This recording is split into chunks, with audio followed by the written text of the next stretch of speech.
تفسیر عزیزی لیکلی دی کله چې آدم علیه السلام الله جوړ کړو پیدا یې کړو نو فرشتې به راتلې آدم علیه السلام کتلو ته څنګه ښایسته تخلیق جوړ کړی دی الله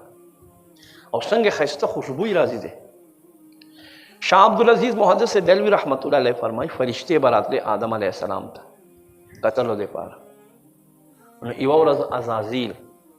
شیطان هم د الله له در نه لا شړلی شوی نه دی هغه هم راغی چې زه وینم چې الله په ځمکه باندې کوم چې نایب جوړوي چې دا به څنګه شیطان هم راغی چې تاو راتاو شو عزازیل وی کتلو وی ما ته خو څه داسې څه پکې ښکارېږي نه چې په یو سبب په وجې سره الله دا په ځمکه خپل نایب جوړوي کله چې د آدم علیه السلام د سر ویښتو نه واله تر خپو نوکانو پورې وکتلو نو په ګس طرف ته په دې ګوګل کې په دې سینه کې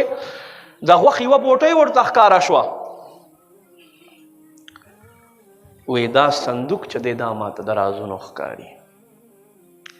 الله چې دا انسان په ځمکه باندې خپل نایب ګرځوي